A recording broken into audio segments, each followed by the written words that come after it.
Hey everyone, welcome back on this Friday, September 19th, 2025 to my channel, Weather on the Go. My name is Hunter, and in this forecast, we're going to be looking at a short-term forecast, more of looking at your temperatures, your precipitation through late September across North America. I'll give you an update on that. We're also going to be looking here at a potential bigger storm system into the central and eastern U.S. that could actually bring much-needed rainfall, especially to the Ohio Valley that's been very dry as of recent, and that drought continues to expand, and that could be an interesting storm to watch next week. And then we'll kind of break down the tropical weather update with you at the end of the video, giving you key trends to look for in both the Atlantic Basin and the Pacific Basin moving forward into late September here and early October. If you are new to the channel, make sure to subscribe. We do a great analysis across North America, including Canada, the United States. We also cover the tropics, so make sure to subscribe to the channel. As you can see, we're getting closer to 137,000 subscribers. You want to help me get there, make sure to press that subscribe button and turn on post notifications. I know a lot of people have been saying that the notifications you guys haven't been getting for my videos. Well, make sure it is turned to all when you subscribe so you get all my videos and live streams that I do post. Also, like the video and share it with a friend, family member, and on social media. Kind of a, one of those Fridays, a crazy hair, don't care type of Fridays for me, so just bear with me. I know my hair is kind of crazy, but nonetheless, let's get into the weather forecast. And you can see we have a little bit going on here across the central United States. You got a low pressure system really tightly wound up here across the upper Midwest or like the northern plains. Cold front attached to that here across portions of the Mississippi Valley, bringing us some unsettled weather at times throughout the Friday here. And then we got a little bit of some unsettled weather across the Southwest. In general, our jet stream is kind of coming in like this. We have more of a northwest to southeast oriented jet stream across the desert Southwest, and then it kind of buckles here into the central United States out ahead of our stronger low pressure up here into, I would say South Dakota, Minnesota. That's where our low pressure is here. And to the south of that, we have high pressure. And to the north of that up here, we have a stronger low pressure. So the difference in that is going to speed up our jet stream, and we're going to have a lot of winds aloft that actually enhance some of our moisture here across the country. And so much so, we have potentially some severe weather on the way later this afternoon and evening for our friends in southern Nebraska into Kansas here, especially central Kansas. And yes, there is a tornado risk. While the main threat will be damaging winds and hail, I do feel there is a chance for some rotation with these storms, and tornadoes will be possible here near Colby, over toward Hill City, Hayes, even Great Bend, Kansas. And then some of that stretching up just, again, along and south of I-80 there into southern Nebraska. Now, rainfall with this system is not going to be overly impressive. We're not going to be breaking our drought here in the Mississippi Valley or anything like that. But near the low pressure system, the Twin Cities, for example, over here toward La Crosse, Wisconsin, Milwaukee, may see a half an inch or so of rainfall at most with this system. If you get in under any thunderstorms, sure, you could see an inch of rainfall here a little bit there. Maybe some pockets of some heavier rain near Omaha, Kansas City, and again down there toward Wichita. But again, it's going to be kind of more of a scattered variety. So not everybody's going to see these storms, and those that don't, obviously, you're not going to really benefit off of any rainfall. It's going to continue to stay dry. But any of us that get some rainfall up here, of course, we'll welcome it with open arms, okay? We have a lot of drought. It's been very dry recently, so that is some great news. We also have some rainfall in the desert Southwest as well, but that, again, is few and far between too. Looking at the weekend ahead, this is for tomorrow, Saturday, September 20th, Sunday, September 21st. Stronger trough coming in across the western Canadian provinces of Yukon and British Columbia. But we have a ridge of high pressure still in the Rockies, a little bit of lower pressure here with a slight trough across the upper Midwest. That will promise a lot more warmth and well above normal warmth across portions of Canada, Northwest Territories, Alberta, Saskatchewan, Manitoba. Yeah, you're well above normal, likely 25 degrees above the norm of what you should see during the third week of September. Some of that warmth will bleed southward into the United States as well, but where those troughs are, we're going to start to cool down. So Yukon, western coastline there, British Columbia, and the southwest U.S., we're going to start to lower the pressure a little bit, and we're going to start to see some cooler air. Also want to note the Northeast is going to be cool heading into this weekend. Now, let's look at our rain rain chances over the next 48 hours going through Monday morning, right? This goes through 7 a.m. Monday. And for the weekend, it's going to be more of that hit or miss variety. You may see an inch of rain down the road, and then you go 15, 30 miles down the road the other way, and you might not see more than a trace of rainfall. So it's just kind of one of those things as we go into the weekend. But the most widespread, I suppose you could say, rainfall is down here into northeastern Oklahoma, Tulsa region, southeastern Kansas, southern Missouri, Branson, Joplin, those areas into the boot heel of Missouri. Could see a nice steady half-inch, inch and a half of rainfall heading through the weekend itself. Snowfall is going to be reserved for areas further up to the north where it's colder, of course. We're getting closer to the winter, so we are going to continue to look at this winter maps in my videos.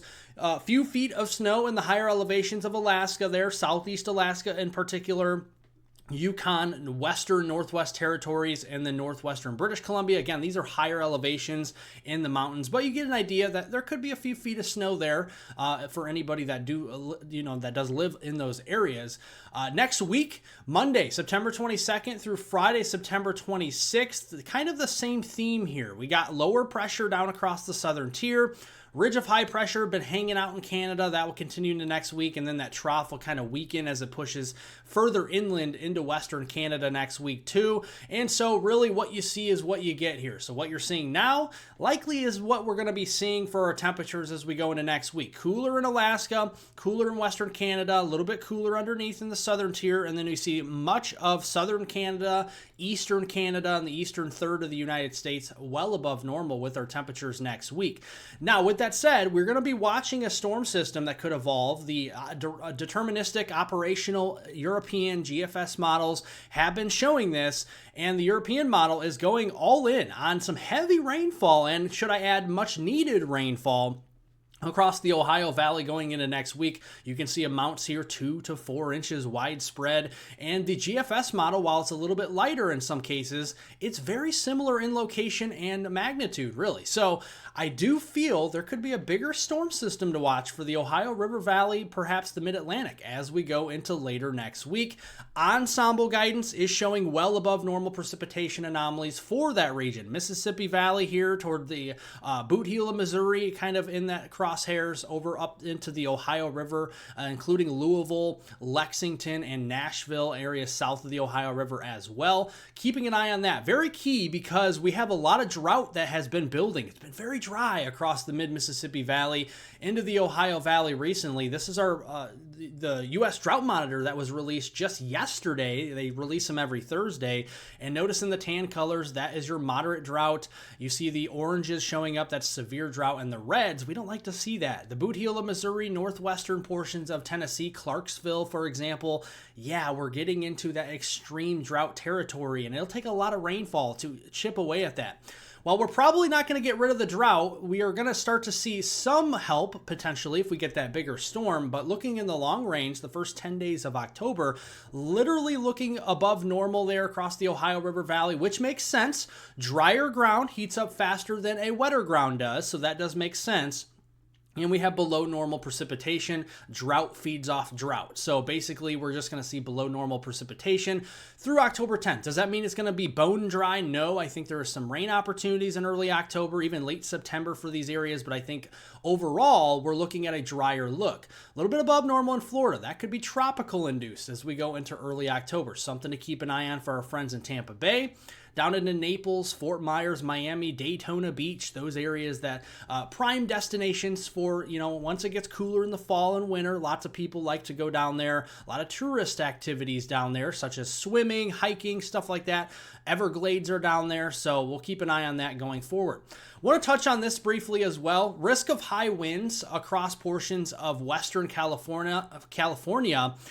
Santa Ana winds could become a real problem as we go into late September. That'll be something we'll keep an eye on, especially because it's dry across these areas. It won't take much to really spread any wildfires. If any wildfires get going out here, it could be a real problem. So high winds as we go into late September, especially the 26th through the 28th, is something to watch there along the entire coastline of Western California for sure. Let's turn over before we get out of here to the tropical update, and there are some things to keep an eye on, key trends in the Atlantic Ocean. We have Tropical Storm Gabrielle. which is likely to become a hurricane really over the next 48, 72 hours, and then a low probability in the main development region of another system developing. First, focusing on Gabrielle, stronger tropical storm, 50 mile per hour max sustained winds, moving northwest to 12 miles per hour. Notice though, it's not really hitting any land. There could be some impacts though to Bermuda. The magnitude of the winds and the rainfall is uncertain right now. It does look like the majority of that should be to the east, but know that even outside of the cone, there could still be impacts, even rip current risks for areas near Bermuda. But overall, this is a fish storm. Yes, I understand that. And there is a 20% chance of another system developing that with another tropical wave coming off the coast of Africa. It'll take 7 days before it even gets close to the Lesser Antilles. And there's not a lot of ensemble support for that next system behind Gabrielle. So there's Gabrielle, all the clustering of the ensemble members. And then you get down here into the main development region on Monday, September 22nd. There's just not a lot of members supporting this. So it's kind of in doubt. And a lot of that has to do with drier air. There's a tongue of dry air that comes off of Africa and moves into the southern tier of the tropical Atlantic. That could kind of squelch this system from really taking off. But remember, a weaker system will stay westward longer. So we'll have to keep an eye on those key trends as we go into late September. Pacific side, pretty active. We have a medium high chance of development there in orange and red, just near the coast of Mexico. And there is some support for this as we go into next week. Another system developing, likely to go westward away from the coast of Mexico and into the open water of the Pacific. But there are still some members here that get close to Mexico and the Baja of California as we go towards this time next week, 7 days from now on Friday, September 26th. So just some key trends to watch out for there in the East Pacific if you have any vacation destinations there to Mexico or anything like that in the Pacific. Long-range tropical outlook does show pretty active conditions to close out the month of September there in the East Pacific. We have recurvature there into the Atlantic just due to that weak Bermuda high and stuff like that. But overall, as we go even into early October, I really feel that the East Pacific is going to remain pretty active.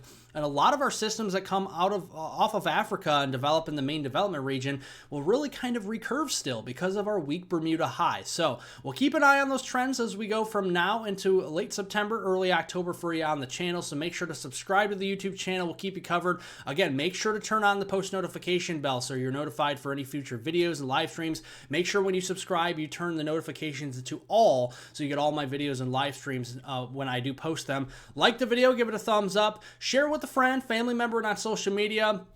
Cool fall theme here. A lot of leaves are going to be falling over the next few days, I imagine, and over the next few weeks as we are really getting into the fall season. Actually, fall officially begins early next week. So crazy stuff. Thank you all for watching. Again, sorry about the hair, all that stuff. It's a Friday, right? So getting ready for the weekend. Thank you all for watching and have a wonderful and safe rest of your Friday out there.